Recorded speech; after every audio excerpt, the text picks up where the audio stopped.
Congressman Bill Huizenga is joining us for a few minutes here on WKZO this morning. How are you?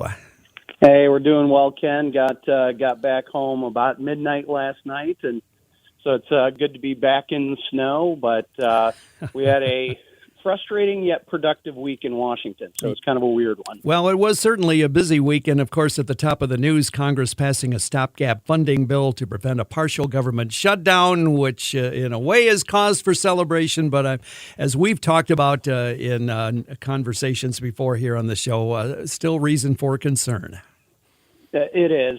It's the system, which frankly is broken, and it is more just kicking it down the proverbial can down the road. So that's the frustrating part. And yes, I don't think the shutdown is beneficial overall.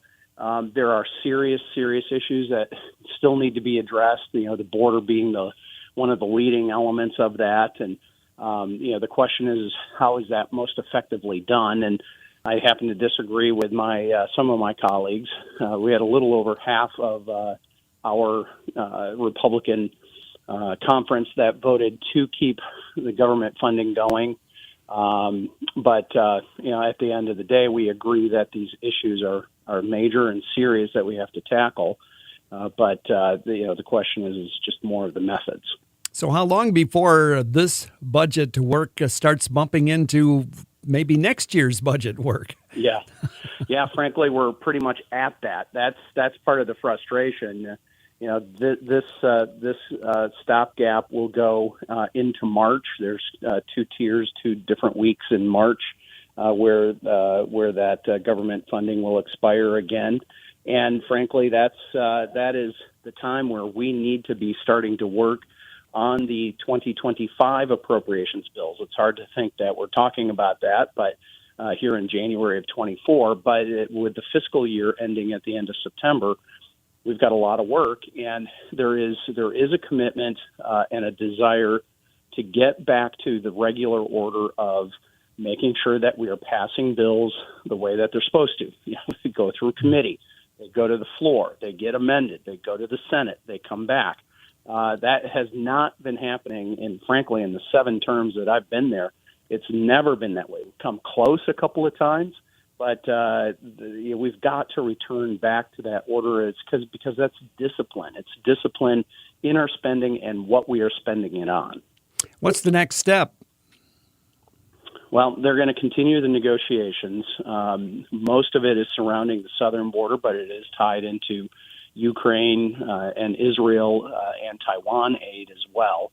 But really the toughest part of this has been the negotiations on what to do at the southern border and the unmitigated disaster that has been and has growing and continued to be. So that's going to be the expectation is we'll see the White House, the Senate, and our leadership in the House continue those negotiations and get it done. I mean, that was my message to our leadership is we have got to get this done. And the only reason why I agreed to it was I saw that there was some progress, agreed to this continuation was there was some progress, but we have got to see results. Congressman Bill Huizenga with us on WKZO this morning, and as much a concern as there is about the budget, there's equal concern, if not more, about where our country's debt is heading. And the House Budget Committee this week passed your Fiscal Commission Act. Tell us a little bit about that. Yeah, we crossed a very monumental and not in a good way threshold this end of last year. We are at $34 trillion in debt, and those interest payments on that debt, frankly, are squeezing out any of the priorities that we have in the Defense Department or in our domestic spending. It's rivaling those 3 things, and we almost are seeing our federal budget being cut up into a pie of 1/3, 1/3, 1/3, a third for defense spending, a third for all of our domestic spending, and a third of it going into the interest rates. Now, I should say, or paying the interest, I should say that's only about 30% of everything that the federal government spends, however, because we're at about 70% of all of our federal spending is on autopilot. I never vote on it. Debbie Stabenow and Gary Peters never vote on it. The president never signs a bill on it. It just automatically happens, and that's problematic in and of itself. But going back to the $34 trillion, this was a bipartisan bill that I've been working on for a number of years, actually, and this is the furthest along that it has gotten any time in recent memory. And what we are trying to do is have a bipartisan, bicameral, neutral, meaning it doesn't have a presumed outcome commission made up of mostly members of Congress. There would be a couple of non-voting outside experts that would be a part of the commission.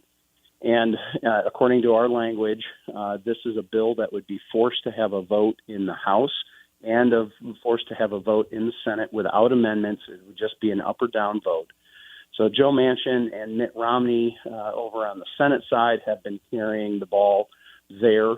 Myself and the Democrat Congressman from San Diego, Scott Peters, have been leading the charge in the House, and that was a positive thing yesterday in the midst of all this discussion about our spending.